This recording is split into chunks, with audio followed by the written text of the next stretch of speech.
الحمد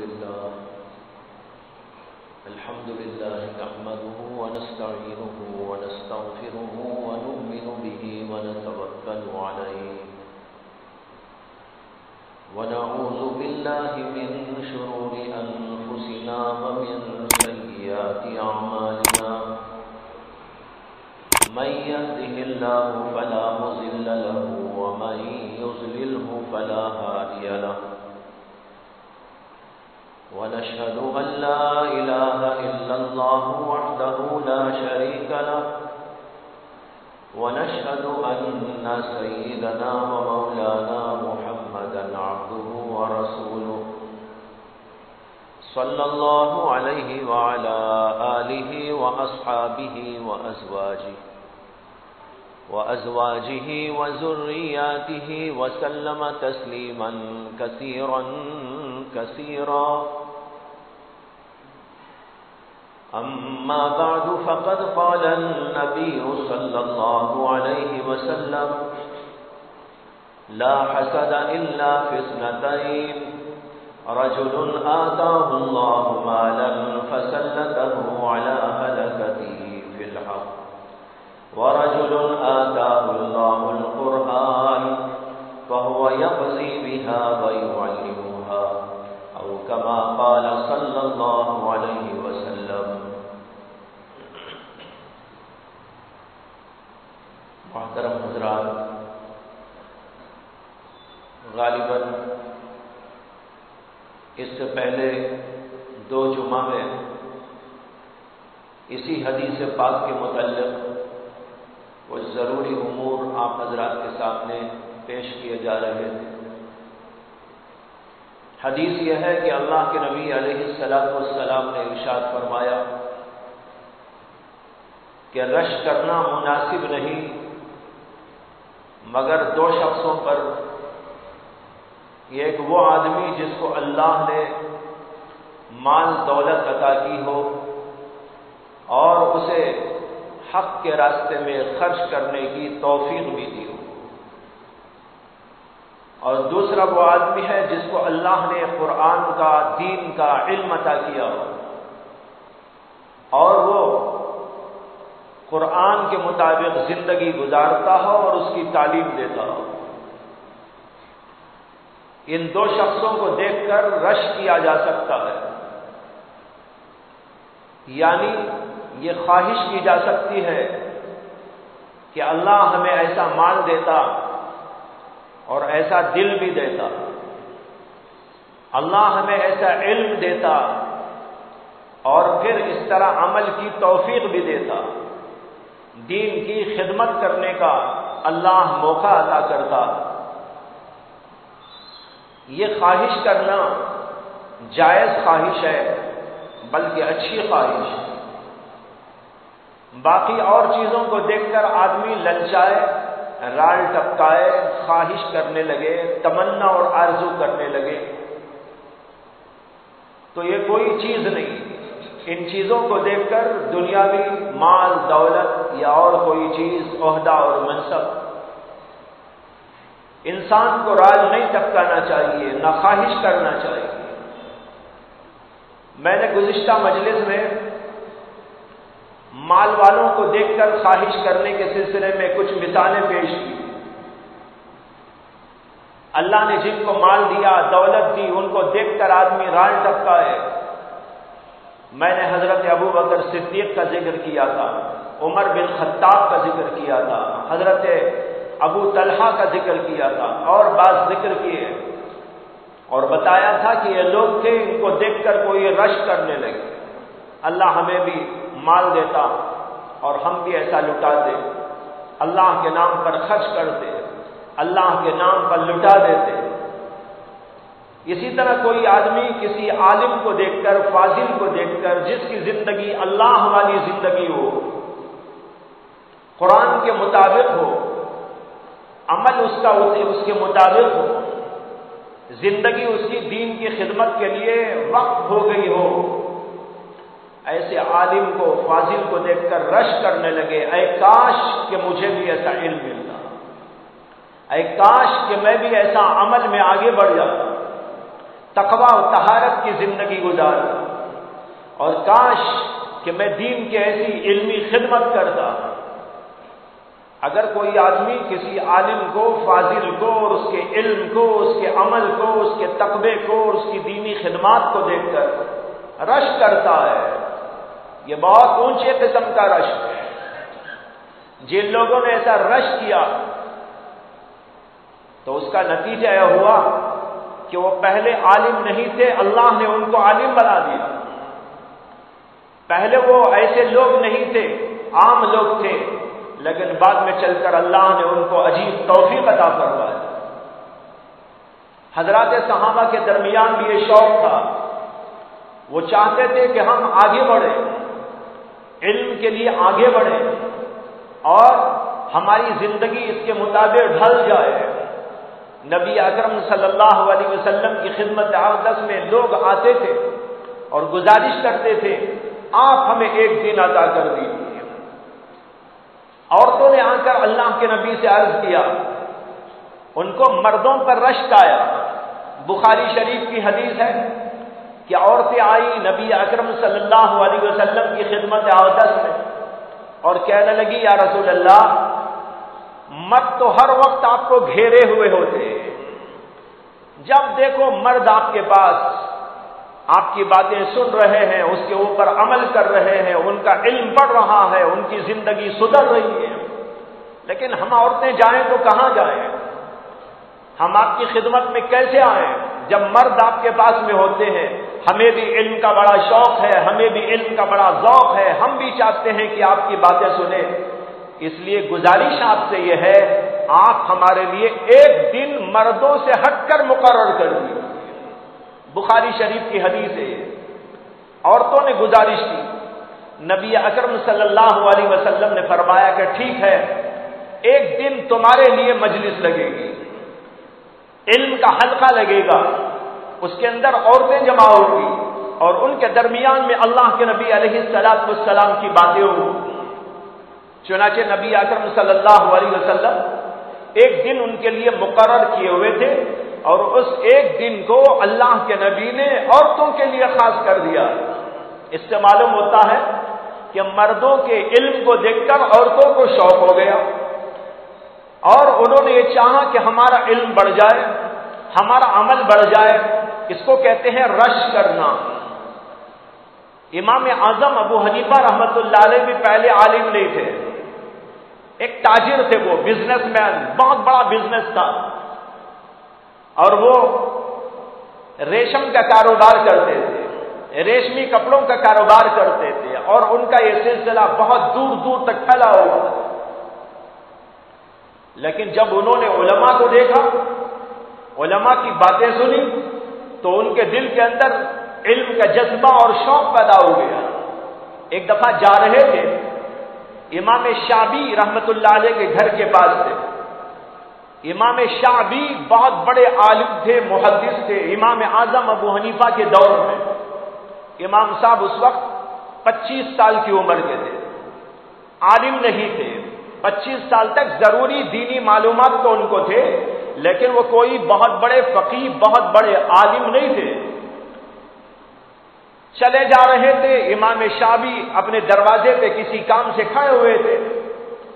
امام ابو حنیفہ کو دیکھ کر کہا، نوجوان آؤ ادھر۔ امام صاحب پہنچے، انہوں نے خیر خیریت پوچھی، اور پھر اس کے بعد پوچھا کہ تم نے کچھ پڑھا بھی ہے؟ انہوں نے کہا، حضرت میں نے تو کچھ پڑھا نہیں ہے، بس موٹی موٹی دین کی باتیں جانتا ہوں۔ تو انہوں نے ان کو تنبیہ کی، انہوں نے کہا کہ تم کو علم حاصل کرنا چاہیے، اس لیے کہ میں تو تمہارے چہرے پر اور تمہاری پیشانی میں علم کا نور چمکتا ہوا دیکھ رہا ہوں، میں تمہاری پیشانی اور چہرے میں علم کا نور چمکتا ہوا دیکھ رہا ہوں۔ امام صاحب کو شوق پیدا ہو گیا، انہوں نے کہا اب تو علم حاصل کرنا ہے۔ نکل کھڑے ہوئے، تجارت کو کسی کے حوالے کر دیا، کچھ لوگوں کو اس کے لیے بٹھا دیا، اور علم حاصل کرنے کے لیے نکل پڑے۔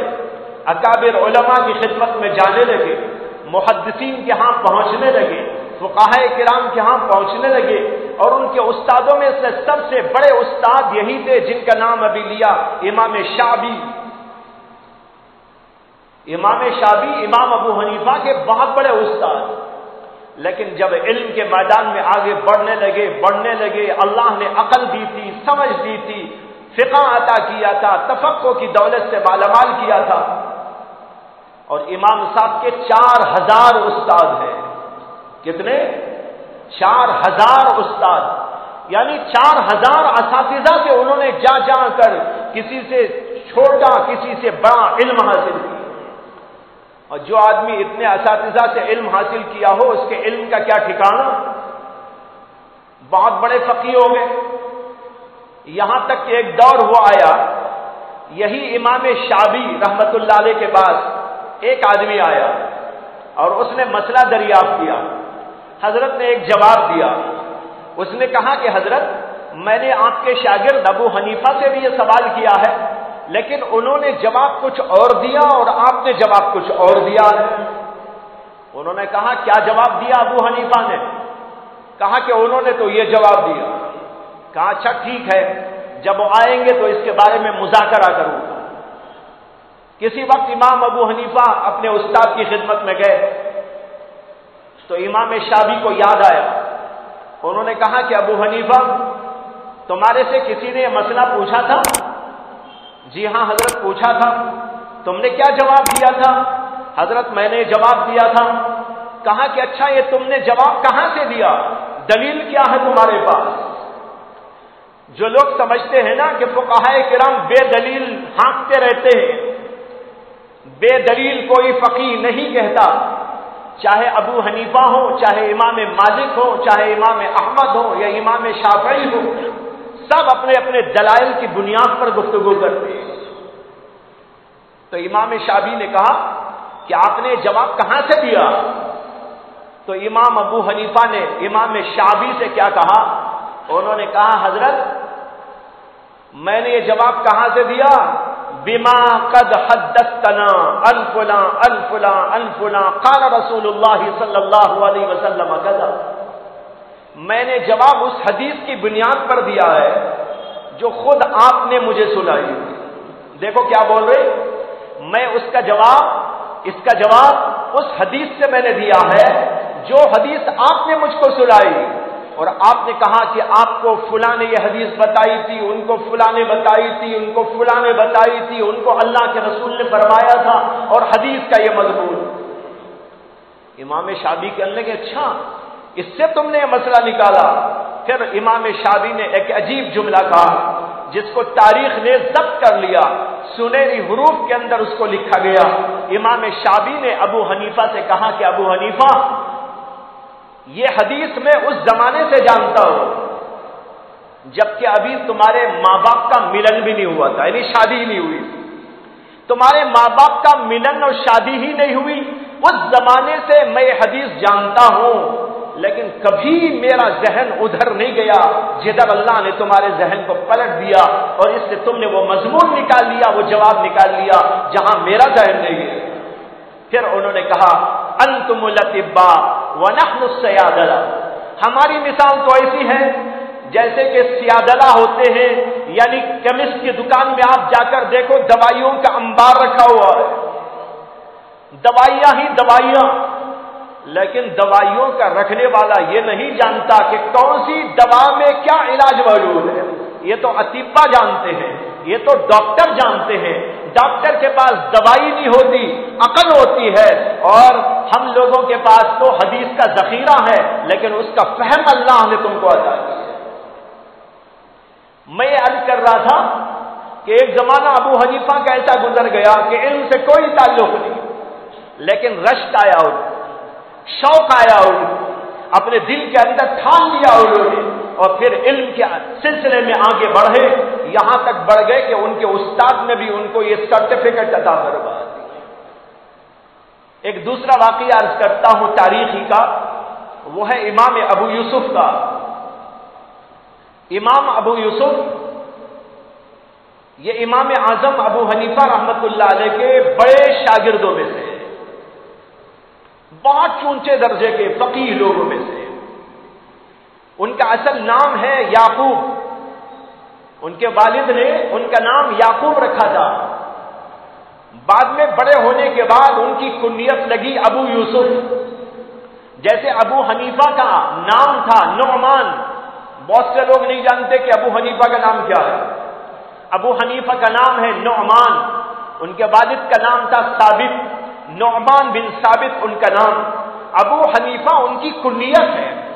عرب کے اندر دستور تھا اور اسی لیے اور بھی علاقوں کے اندر دستور تھا کہ لوگ اپنی کنیتیں رکھا کرتے تھے. عرب کے اندر تو بڑا زبردست اس کا رواج تھا.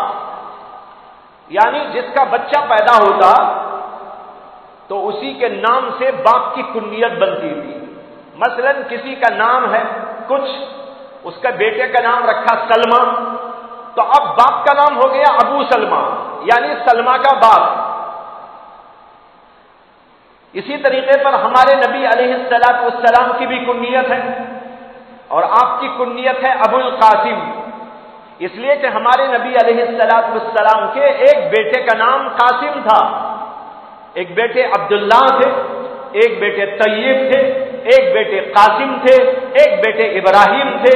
قاسم اللہ کے نبی صلی اللہ علیہ وسلم کے سب سے بڑے بیٹے کا نام, اسی لیے آپ کی کنیت ہے ابو القاسم یعنی قاسم کے باپ.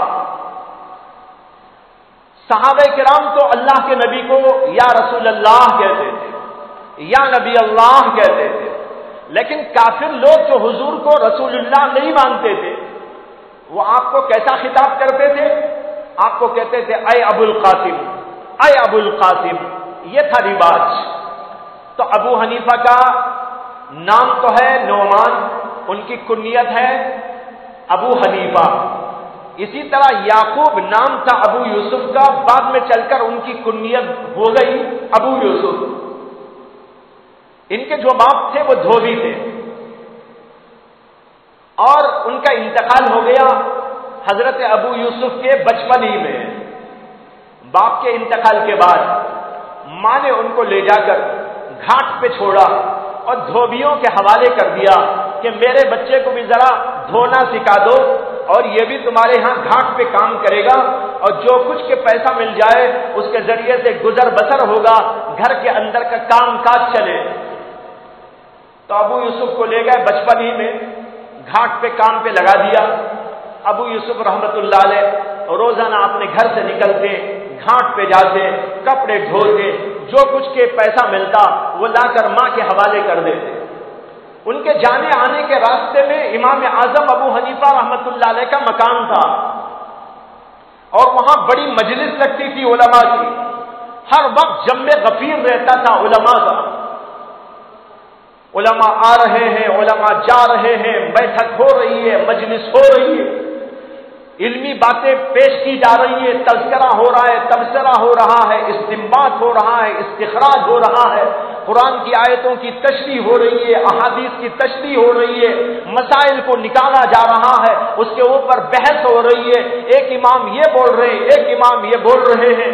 یہ سارا منظر کھڑے کھڑے ابو یوسف دیکھا کرتے تھے. بچہ تھا, بچہ چلتے چلتے کھڑا ہو گیا. چند دنوں کے بعد ابو یوسف کے ذہن میں آیا کیوں نہ میں بھی اس مجلس میں بیٹھا کروں, کتنا پیارا سما ہے. اور امام ابو یوسف کو اللہ نے عقل بہت دی تھی. دھوبی کے گھاٹ پہ تو جاتے تھے لیکن ان کے پاس اللہ نے وہ عقل عطا کی تھی جو بہت کم لوگوں کو دستیاب. چھوٹا بچہ ہونے کے باوجود وہ سمجھ رہے تھے, باتوں کو اخذ کر رہے تھے, مزہ آنے لگا, علم کا چسکا پیدا ہو گیا.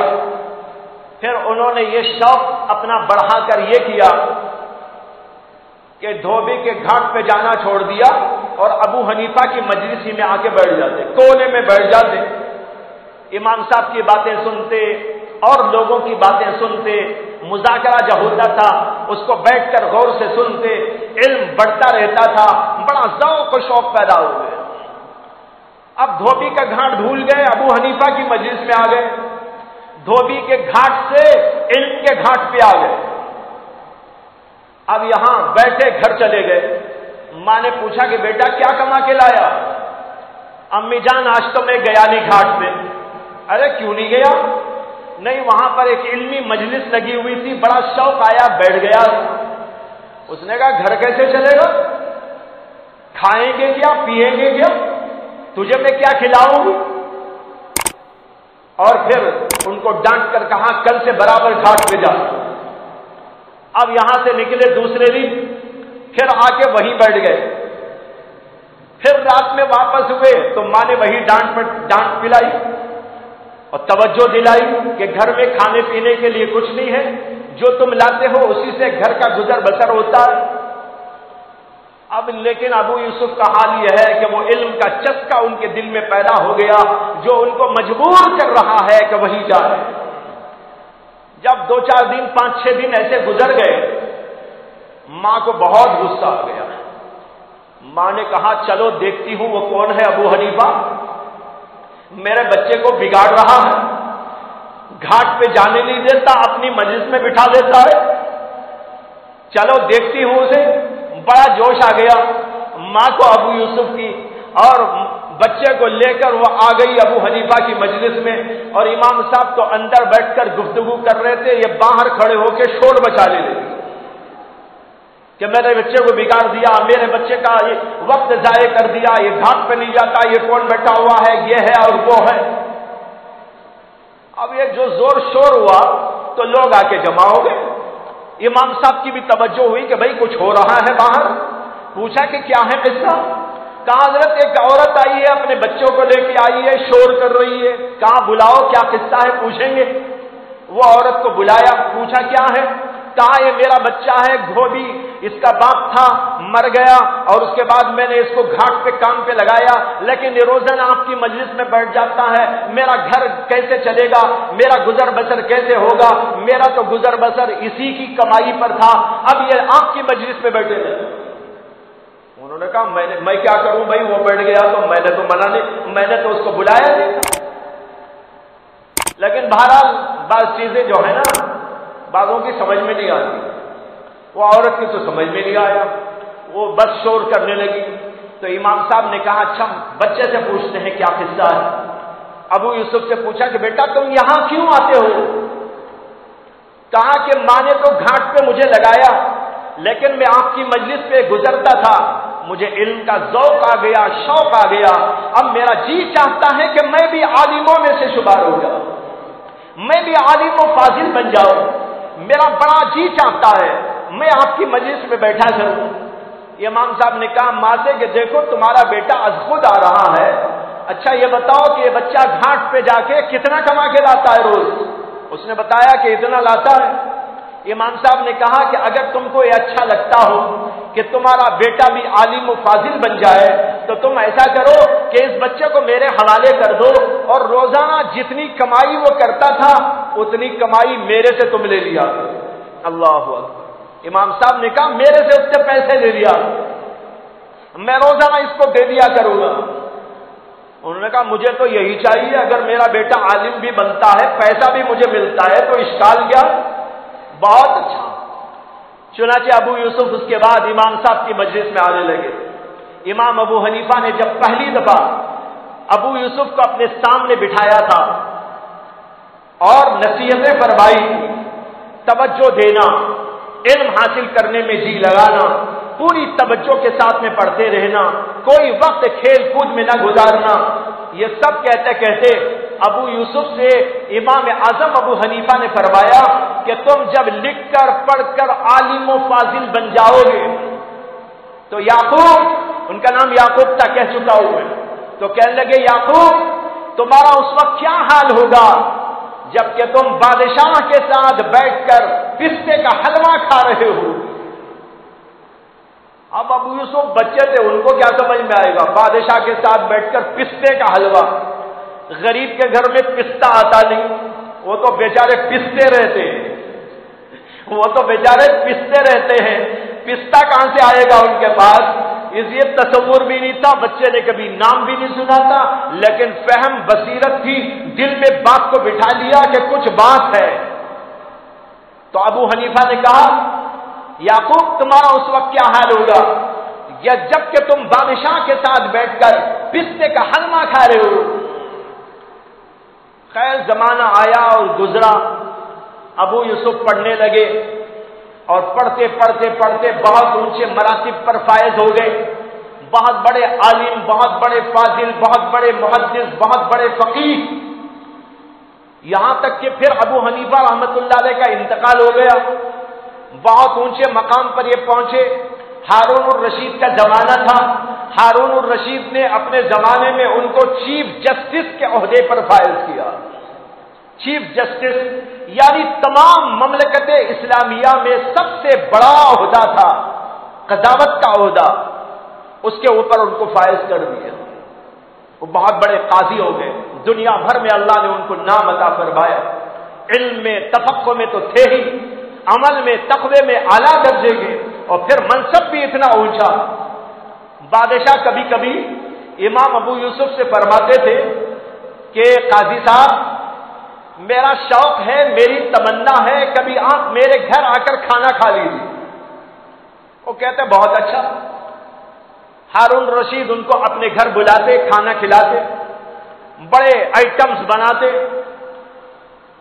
ایک بار ایسے ہی بادشاہ نے کہا کہ میری تمنا خواہش ہے کہ قاضی صاحب میرے گھر قدم رنجا ہو۔ انہوں نے کہا بہت اچھا، آج حاضر ہو جاتا ہوں۔ تشریف لے گئے، کھانا چنا گیا، کھانے لگے۔ کھانے وانے سے فراغت کے بعد بادشاہ نے اپنے خادم سے کہا ارے دسترخوان پر پستے کا حلوہ کہاں کیوں نہیں آیا؟ اب دیکھو وہی بات بول رہا ہے بادشاہ اپنے خادم سے کہتا ہے کہ کھانا تو کھلا دیا لیکن پستے کا حلوہ کیوں نہیں لائے؟ اس نے کہا بھول گیا تھا، لا رہا ہوں۔ پھر اس کے بعد لے کے آیا وہ پستے کا حلوہ، امام صاحب کے ابو یوسف کے سامنے رکھا، بادشاہ نے کٹوری میں ڈال کر اور پیش کیا، اور امام ابو یوسف نے کھانا شروع کیا۔ یہ پہلی دفعہ پستے کا حلوہ کھا رہے تھے، اس سے کبھی پہلے پستے کا حلوہ نہیں کھائے۔ بادشاہ نے کہا کہ قاضی صاحب یہ پستے کا حلوہ ہے۔ بادشاہ کے گھر میں بھی کبھی کبھی سال میں ایک بار دو بار بن جاتا ہے، ہر روز نہیں بنتا۔ یہ بڑا قیمتی حلوہ ہے، یہ آج خالص آپ کے لیے بنایا گیا ہے، لیجئے نوش کیجیے۔ ابو یوسف نے اٹھا کر نوش جان کرنا شروع کیا تو آنکھوں سے ٹپا ٹپ پانی گرنے لگا۔ بادشاہ پریشان ہو گیا کہ ابو یوسف کیوں رو رہے؟ پوچھا کہ قاضی صاحب کیوں رو رہے؟ کہا کہ میرے استاد کا ایک قول مجھ کو یاد آ گیا، جب میں طالب علمی کے پہلے دور میں، اولین دور میں، ابتدا میں میرے استاد ابو حنیفہ کے سامنے بیٹھا تھا تو انہوں نے مجھے نصیحتیں فرمائی تھی اور یہ کہا تھا تم عالم بنو، فاضل بنو، محنت کرو، مجاہدہ کرو، اللہ کے ہاں بھی مرتبہ ملے گا، دنیا میں بھی مرتبہ ملے گا۔ یہ کہتے کہتے ان کی زبان مبارک پر ایک جملہ آ گیا تھا کہ یعقوب تمہارا اس وقت کیا حال ہوگا جب کہ تم بادشاہ کے ساتھ بیٹھ کر پستے کا حلوہ کھا رہے ہوں گے۔ آج میں آپ کے ساتھ بیٹھ کر پستے کا حلوہ کھا رہا ہوں، میرے استاد مجھ کو یاد آ رہے، ان کی بات مجھ کو یاد آ رہی۔ بھائیوں بتانا یہ تھا یہ ابو یوسف کہاں گھاٹ پہ تھے، لوگوں کے کپڑے ظاہری دھوتے تھے اور پھر اللہ نے ان کو دین کے گھاٹ پہ لگا دیا، علم کے گھاٹ پہ لگا دیا، اور انہوں نے وہ علم حاصل کیا جو لوگوں کے قلوب کی صفائی کرتا ہے۔ دھوبی تو ہمارے کپڑوں کی صفائی کرتا ہے، عالم ہمارے قلوب کی صفائی کرتا ہے، ہمارے عقائد کی صفائی کرتا ہے، ہمارے اعمال کی صفائی کرتا ہے، ہمارے اخلاق کی صفائی کرتا ہے، ہماری تہذیب و دیانت کی صفائی کرتا ہے، اور ہمیں انسان بناتا ہے، اور ایسا انسان بناتا ہے جو انسان اللہ کو محبوب ہے، اللہ کے رسول کو محبوب ہے۔ ان کو دیکھ کر رشک کرو، دیکھو ابو حنیفہ کو دیکھ کر رشک آ گیا ابو یوسف کو، کہاں سے کہاں اللہ نے ان کو پہنچا دیا۔ یہ رشک ہونا چاہیے، اس کو حدیث پاک نے فرمایا لا حسد الا فی اثنتین، دو آدمیوں کے سوا کسی کے اوپر رشک نہیں کرنا چاہیے۔ ایک وہ آدمی رجل آتاہ اللہ مالا، جس کو اللہ نے مال دیا ہو، فسلطہ علی ہلکتہ بالحق، اور پھر اس کو نیکی کے کاموں میں خرچ کرنے کی توفیق دے دے، اور دوسرے وہ جس کو اللہ نے قرآن کا دین کا علم دیا ہو اور اس کے ساتھ وہ زندگی گزارتا ہو اور اس کی خدمت کرتا ہو، تعلیم و تدریس کرتا ہو، اس کو دیکھ کر کوئی رش کرنے لگے۔ بھائیو، آج بڑی کمی ہے ہمارے اندر، ہم مال کو دیکھ کر رش کرتے ہیں، دنیا کے عہدوں کو دیکھ کر رش کرتے ہیں، دنیا کی چیزوں کو دیکھ کر رش کرتے ہیں، لیکن کبھی رش کرو عالموں کو دیکھ کر، حافظوں کو دیکھ کر، دینداروں کو دیکھ کر، علم کو دیکھ کر، کسی کے تفقہ کو دیکھ کر، کسی کے علم و دیانت کو دیکھ کر، کسی کے تقوی و طہارت کو دیکھ کر، اس کے عمل کو دیکھ کر، اس کو دیکھ کر رش کرو، اے کاش کہ ہم بھی ایسے بن جائے۔ جب آدمی رش کرتا ہے یہ اللہ اس کی تمنا ضرور پوری کرتے ہیں، اس لیے کہ اللہ کا وعدہ ہے والذین جاہدوا فینا لنہدینہم سبلنا۔ اللہ مجھے بھی آپ کو بھی توفیق عطا فرمائے۔ وآخر دعوانا ان الحمد للہ رب العالمین۔